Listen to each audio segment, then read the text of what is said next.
about our paper, Gigified Knowledge Work, understanding knowledge gaps when knowledge work and on-demand work intersect. And this is a paper I wrote with Srihari, Max, Laura, and Siân. So you may be familiar with gig workers or freelance workers from frontline platforms like Uber, Deliveroo, people performing jobs like ride sharing, delivery drivers, and how these new platforms are offering a new way of working where freelancers no longer need to be employees of organizations. And you also may be familiar with research that talks about how freelance platforms exacerbate precarity for these kinds of workers. So by precarity, I mean unpredictability, uncertainty, and insecurity in the gig economy.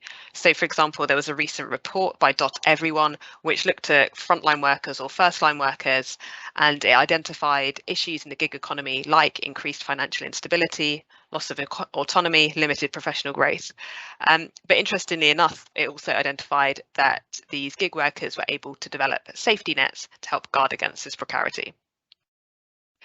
Now, there's newly been a growth of online freelance platforms that allow knowledge workers to perform work in the gig economy. So we're talking about platforms like Upwork, TopTal, and Fiverr.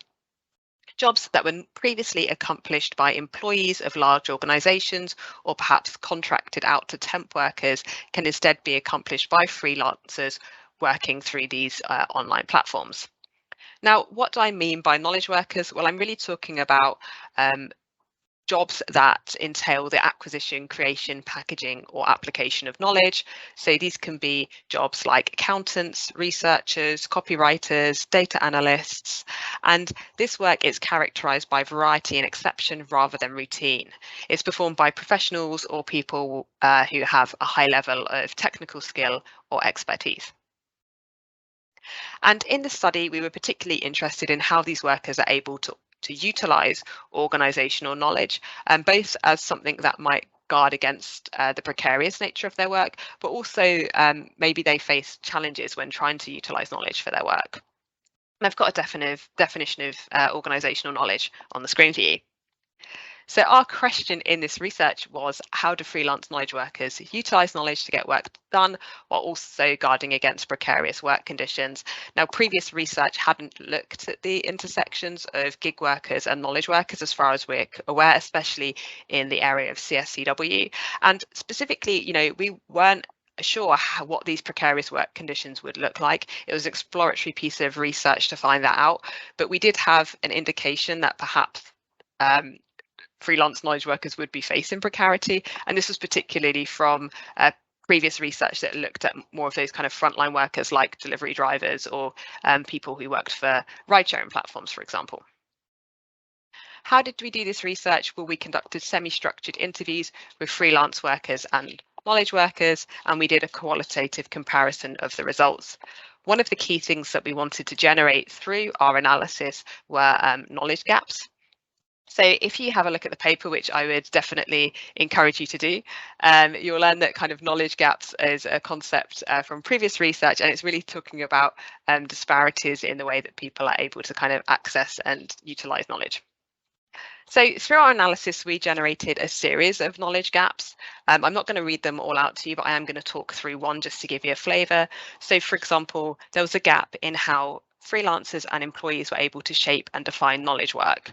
So for example, when it came to knowing what needs to be done, this was a challenge for both freelancers and employees. And in fact, freelancers and employees both experienced challenges in what needed to be done. But the key difference was in the practices and the resources that the different types of worker were able to deploy to do this thing. So for example, employees, they had this network of expertise within the enterprise that they were able to reach out to for help. They were able to reach out to kind of understand what they needed to do. Whereas freelancers, they only had a single point of contact in the enterprise, the client, and often the client actually hired the freelancer because they didn't know how to do a job. So when the freelancers were trying to find out, exactly what is it that I need to do, the client often kind of wasn't helpful, and the freelancer actually had to engage in a process of kind of defining the work for themselves. So this often led to scope creep for freelancers, and importantly, they weren't paid or recognized for this additional kind of consultancy work that they were doing. So that's just a really practical example of some of the unique challenges that freelancers faced due to the kind of the higher level kind of structural organization of the way that the work was conducted. And that very much was something that was kind of mediated by the platform in terms of having this single point of contact. So design implications, we thought about a few different ways that perhaps we could change the way that we're designing freelance platforms to help with this. I'm going to really briefly talk through the three areas now. The first was really just opening up the freelance enterprise relationship.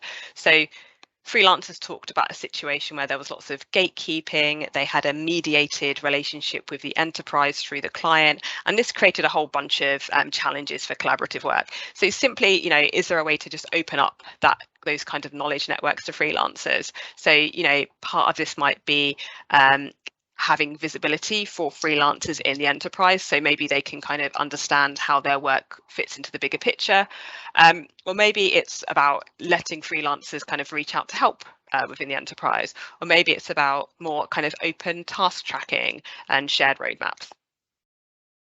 Another part of this was maybe how do you kind of establish that relationship? So I think, as I mentioned, often there was this kind of top-down definition of work, which was kind of made by the client who might not understand what's going on. So maybe there's a way to help the freelancers and the clients co-define work prior to the moment when a freelancer is kind of currently assigned a task. So really allowing them to have that tangible recognition and reward for doing that kind of consultancy work. And yeah, importantly, the platform should recognize this and they should reward it through pay and reviews. And then finally, how can we help workers maintain that relationship over time? So one of the aspirations that our freelancers talked about was maybe developing a micro business or having repeat relationships with the clients. So really thinking about those kind of longer term prospects for their own career building. So what would it look like to actually support those within a platform? And maybe there's ways that we can help people build reputations in the enterprise and but beyond, while maybe maintaining some of that kind of confidentiality, which is important for enterprises. Or maybe it's about negotiating clauses to help freelancers feel that they can kind of openly share prior knowledge. So take home message. I think, knowledge work is collaborative, it's dynamic, whoever's doing that. So whether it's an employee or whether it's a freelancer. So how can we support it as such? This is key in terms of making sure that we have an active role in supporting freelance knowledge workers, being fairly kind of rewarded and recognised, and also developing those safety nets that really have a large impact on their life. So thank you so much for watching. Do read the paper.